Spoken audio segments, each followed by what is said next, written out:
Welcome to Turf Talk, Preakness Draw Edition. Vance, Kentucky Derby winner Nyquist in post 3.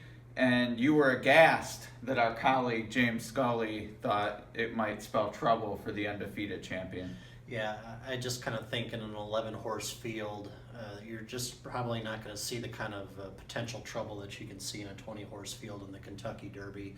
I thought Nyquist drawing post 3 just outside a possible other speed in Uncle Lino, and then inside another speed of Leoban. I thought that was a perfect spot for him. I can see those two horses going out setting a pace.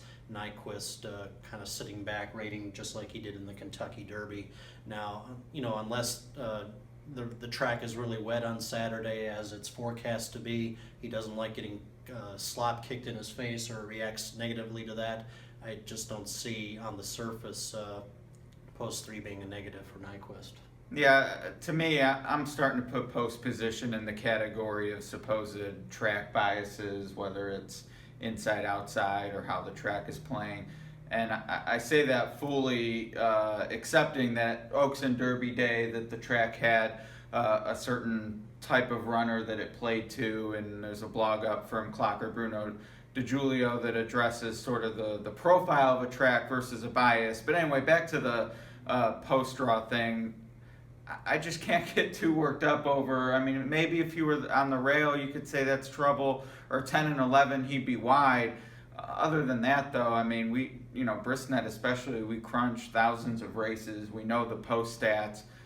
3 is just not an issue, and if that's going to be your excuse, then he's not good enough anyway. Yeah, and you really can't predict what the trip is going to be, but just looking at the race ahead of time, looking at post 3, seeing what he's done to this point already to deserve his 3-5 favoritism, it's not going to be the post position that gets him beat on Saturday. It's going to be something else that we really can't predict ahead of time. Yeah, and I mean, horses run into trouble all the time. Maybe that befalls him at Pimlico, but it could as easily happen from any other post. So I'm with you there. You mentioned he is the 3-5 morning line favorite. I have not yet put up, but I'm going to do my thing again where I kind of project my own final odds, and I'm leaning more toward the 4-5, which is pretty much splitting hairs. It's pretty close, but where do you think he goes off at on Saturday? I agree with you, 4-5. He's certainly going to be odds on, no question about that. Right. After his dominant Derby victory, it was only a matter of, was it going to be 1 tick below even money or 2 ticks? The Maryland morning line odds maker made him 3-5. I think that might be just a little bit short. I think Exaggerator is going to be taking a lot of money on Saturday, especially if the track is a sea of slop. He just coasted in the Santa Anita Derby in those conditions last month. So we'll find out and see what happens.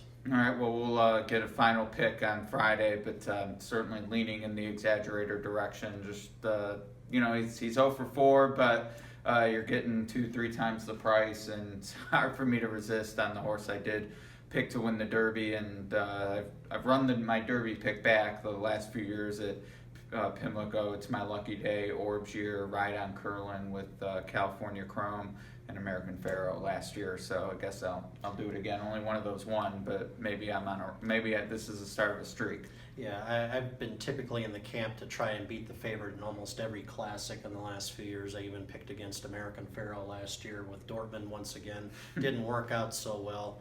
But I mean, I'm kind of been approaching this race for the last 10 days or so as Nyquist's race to lose.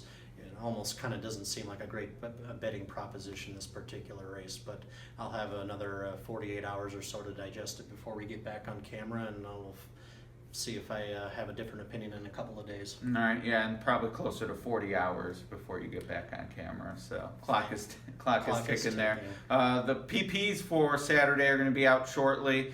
And, I think it's Nyquist and Exaggerator, the top 2 in this crop, and plan to bet accordingly as best I can to try to make money. And I will be looking at those pick 4s at Pimlico. Nyquist capped a big pick 4 on Derby Day and was part of the late pick 4 that paid in the thousands as well. Of course, the verticals were suppressed in the Derby, so maybe the Maltese are the way to go. We can talk more about that on Friday as well. Any parting thoughts on the post draw? Nothing else on the post draw. I'm just kind of anxious to see what the weather is going to be like on Saturday. I'm going to be looking at the races for Friday and Saturday tomorrow, and just kind of be holding my fire as far as going to the betting on twinspires.com until I see what the track is going to be like, and hopefully they're not going to lose too many grass races on the undercard Yeah. to the wet weather, because that would be kind of throw everybody's handicapping plans into a big muddle. For sure. All right, well, that's it on the post draw. We'll look forward to yours and James's salvos on Twitter as you argue over Nyquist. But join us on Friday for a Turf Talk with our Preakness picks, and make sure you check out On Point live from Pimlico Friday and Saturday with James Scully.